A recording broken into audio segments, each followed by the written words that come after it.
got a little bit of a surprise for you this week. New equipment. Let's go!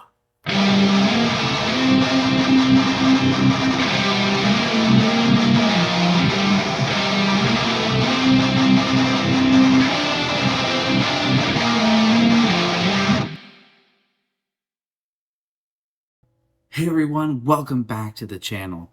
This video is going to be a little bit different. It is an equipment reveal. So I had the pleasure to get my hands on new CCM Access 2 equipment, and I actually just tried it out the other night, and it was fantastic. So that video is going to be posted actually after this video, just for continuity purposes, because we actually wanted to do a reveal on it before I actually wore it. We did do a video, however, we didn't really like the video too much, so we decided to reshoot it and just do it after the aforementioned night that we used it. So regardless, we're going to do the reveal today. So without further ado, it is now time to go into the territory of Access 2 equipment. So we'll start off with the leg pad. Now this guy right here, this is the Access 2 Pro leg pad, and the size is 33+1. I'm not a big guy, so this is basically, I think this is one step higher than the smallest you can get for a senior, but it fits me perfectly. And I have to say, they changed the design of, so you have your speed skin here, they changed the design of the leg cradle. So the leg cradle, the leg block right here is actually a little bit more reinforced, so you're not going to have as much wiggle. And they also took away the actual knee brake. So there was a knee brake in the original Access 1 series. Even the Pro stock had the knee brake. They decided to remove that, so now it creates an entirely flush, an undisturbed surface. So when you drop down into that butterfly, when you drop it down like that, you're basically making it completely flush with the ice. And boy, does it make it makes a perfect seal against the ice. I was actually surprised. It's also very, very light. So this is the new light core technology. Very, very good. Especially in terms of weight and maneuverability. I didn't feel encumbered by it. I wasn't, smashing into each other. The leg pad itself is quite stiff, but it doesn't feel stiff on the ice. However, it is going to pump out a lot of rebounds. The Access line is meant for max rebounds, so it has the max rebound technology. So this is super hard. So as soon as it hits it, it's going to smash it up into the corner. One of the really cool upgrades that I saw was the QMSS squared system. So in the original, they had the QMSS system, and the QMSS squared system, which is unique to, I think they're going to be starting using this a lot more, is with this leg pad. You can see, so on the inside, you're going to have, so you have your leg channel, and now instead of just a simple strap that you go over top, this one holds it a lot more secure. So you're going to hoop it through the loop, and then you're going to bring it back, and it's actually going to tighten around your calf quite a bit. But in this case, it doesn't impede your internal rotation, which I was really, really surprised. So as you drop down into the butterfly, it almost feels like you're going to impede yourself because it's so tightly wrapped around your calf. It doesn't. It followed me everywhere I went, and it didn't impede. So hats off to you, CCM. You did a really good job with this leg cradle. I was pleasantly surprised. The pad itself feels much more tighter and part of your body, but it doesn't take away from the overall maneuverability and ability of the pad to rotate around your leg, and when you drop to the butterfly, create that nice seal. So A+ for you CCMs. I'm a little bit biased because I am a CCM guy, but these Access 2 pads, man, if you can get your hands on one, or at least to try it out, I would. fantastic. So, Axis 2 blocker. As many of you goalies know, there's not much to a blocker these days. They're all basically made pretty equivalent to each other with minor changes. With these guys, they focused on finger protection. So you can see this finger digit right here. That protects you from shots that ride up your shaft. So as you're holding your stick, shots that come up your shaft are protected here and here from incoming pucks. So great design. But other than that, there's not much that changes. This was already in the original Axis 1 line. The only thing that really changed between the Axis 1 line and this one is obviously the flex motion squared. That's what they're calling it. I'm not entirely too sure what that means, but it does feel a lot more like the actual material feels a lot more maneuverable, a lot more malleable. And I know they changed this strap right here. So before it was just a simple strap that went across it. I think they figured out after a while that you just keep tightening and tightening until you rip off the leather, basically. With this, they have right here, it stops it from actually digging into the pad or digging into the leather. So fantastic idea. Kudos. You learn from what you have in previous times, and this is a great improvement. However, it's still just there's nothing fundamentally changed or advanced about it. So, kudos to just using stuff that already works. Don't screw up a good thing. Now, we already talked about this in a previous video. This is the Axis 2 Pro Trapper. We talked about this in a previous video when I was in the States. But overall, it takes a little bit getting used to. The brake is much different. I believe it's a 590 brake. I could be wrong. It might be a 5.8, just because of how the curve is on the actual palm. So, but the actual palm and the closure is fantastic.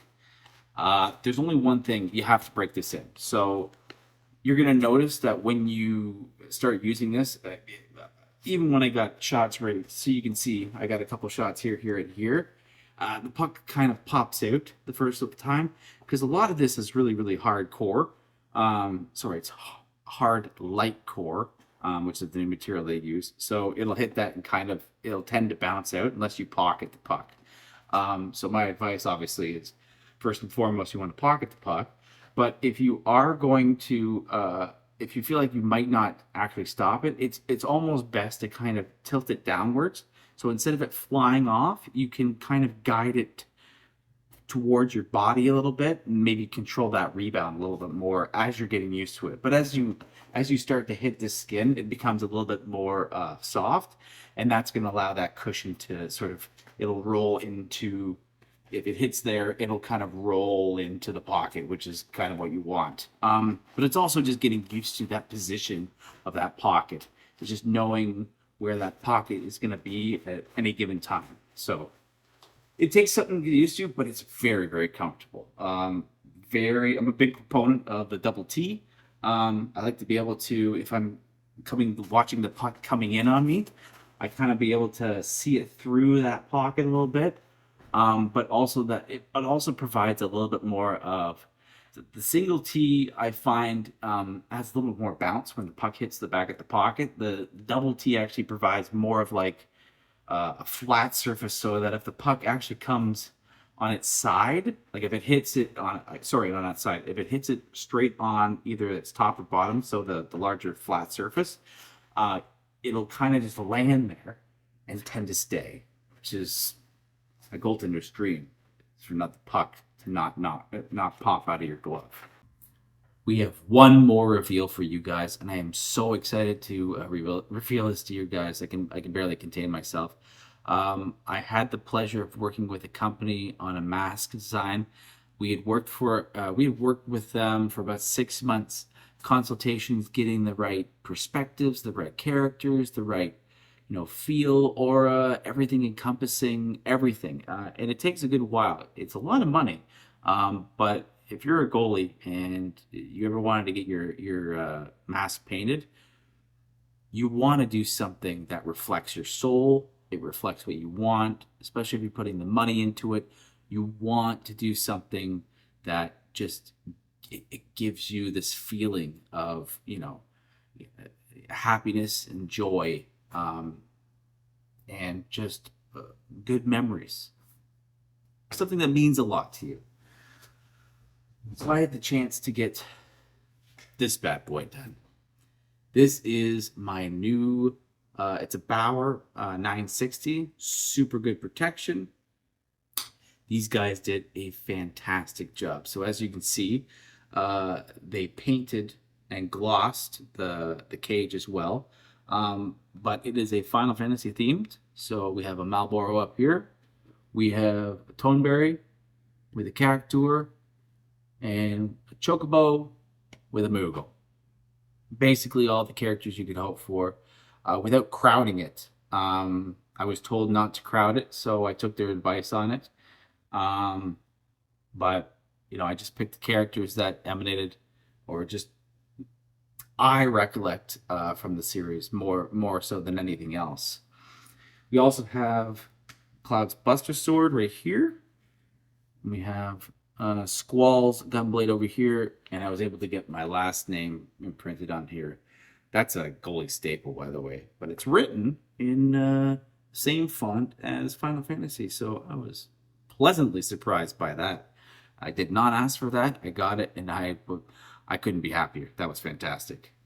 But that's not even the best part about this. And oddly enough, the back piece is not as designed, but it bears much, much more. So on the back side here, on the right side, well, on your left, actually, it has Toronto Maple Leaf symbol, and right underneath it, it has June 22nd, 1957, which is my father's birthday, who passed away last year. So that was amazing. And on the right side, on here, my left, your right, we have November 14th, 1957, my mother's birthday. And we have the blue, let's poke that out a bit. We have the Blue Jays, who was her favorite team to watch. She was a big baseball girl, and a pit bull. And anyone who knew my mom knew she was a pit bull. So how appropriate. And I couldn't be happier with the overall aesthetic of the mask, the placement, the detail, everything. They worked incredibly hard on it, and it just looks incredible. We also had the Trash Tendy album. Oh, sorry, the Trash Tendy emblem put here. So the logo was put here. That's a great placement. It's not too big, but it's there, and it's fantastic. I honestly could not be happier. Again, the company was ProMask. Link in the description. We'll give you a link to their site. They are fantastic, easy to work with, and man, do they do a kick-ass job, I gotta say. Fantastic. If you guys want, comment on this video. If you want to see more pictures, I can post some pictures, or maybe even a more detailed view. I might do a spin around view of this. I know I've been mashing it around a lot, so what I can do is I can do a spin around video of this one if you want to see more a closer look. But at that point, we'll just work with what we got. And if you're on the ice with me, you'll see it. So I think that's a great thing as well. But for this one, that is it. Thank you so much for coming. We have another video coming tomorrow. We played last night, so hopefully that video is going to be released this week. We'll probably, obviously the video is going to be coming first, but we're going to release the video next week, hopefully during March break, for that game where I used the equipment for the very first time, and you can find out how well I did. So have something like that to look forward to. Thank you so much for coming, guys, and we'll see you on the next video. Ciao.